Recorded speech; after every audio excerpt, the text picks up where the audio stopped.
Salam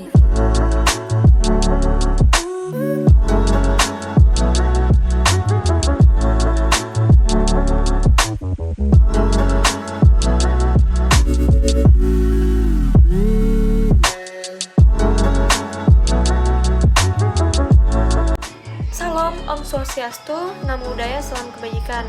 Perkenalkan, nama saya Sherly, mahasiswa Ilmu Politik semester 5 Universitas Bangka Belitung dengan NIM 5022011029.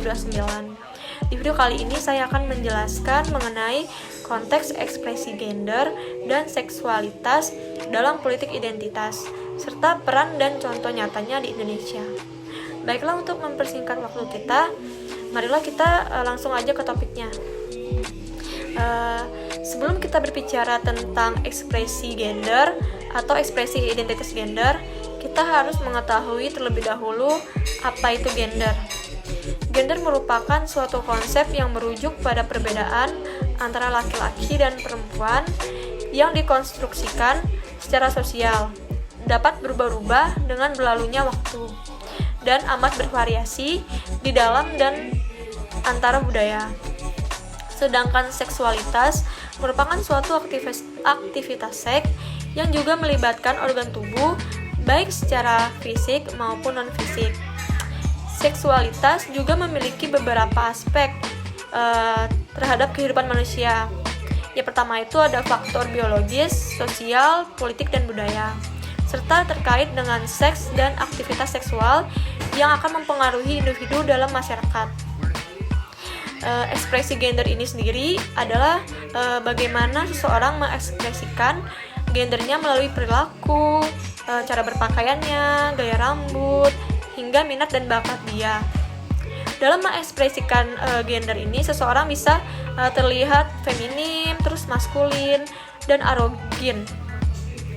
Terus ekspresi gender sendiri tidak selalu berhubungan dengan identitas gender yang dimiliki oleh seseorang. Jika membahas mengenai gender, pasti pembahasan mengenai keikutsertaan perempuan dalam aktivitas politik ini sangat identik dengan identitas gender, yang dimana politik identitas sebagai penanda aktivitas politik.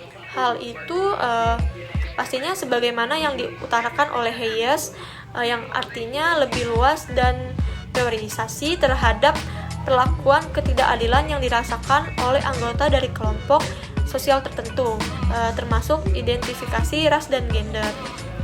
Terus terdapat contoh real dalam konteks tersebut, yang dimana adalah isu politik identitas gender yang dimanfaatkan oleh Sutina Soehardi dan dalam memperkuat identitas perempuannya dan mengembangkan isu tersebut sebagai peluang untuk mendekatkan diri kepada masyarakat, khususnya masyarakat perempuan, sehingga penggunaan politik identitas gender dapat dikatakan berkontribusi besar dalam kemenangan Sutina Soehardi pada Pilkada 2020 di Kabupaten Mamuju.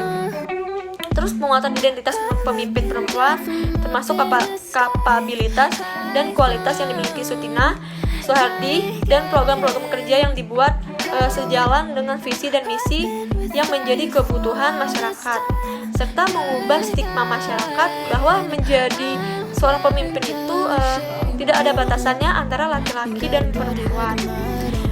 Terus dengan demikian kontrol atas peran perempuan merupakan instrumen efektif dalam mengendalikan seluruh operasi kekuasaan negara. Terus berbagai regulasi negara menyangkut isu perempuan membuktikan bahwa konstruksi budaya politik patriarki sepanjang sejarah amat menentukan kehidupan perempuan. Terdapat rekoneksi antara gerakan perempuan sebagai bagian integral dari gerakan sosial dengan aksi-aksi politik perempuan yang merupakan bagian dari demokrasi representasi. Seperti yang dikemukakan oleh Lewandowski tahun 2000, representasi politik yang diusung kalangan aktivis dan politisi perempuan setidaknya merepresentasikan 3 elemen penting. Yang pertama itu mewakili pemilihnya, fungsional fungsional terus partai politiknya, ideologi, serta konstituen perempuan sebagai identitas sosial. Mungkin itu saja penjelasan mengenai topik pembahasan tentang ekspresi identitas gender dalam konteks politik identitas. Sekian, terima kasih. Kalau ada salah, aku mohon maaf ya.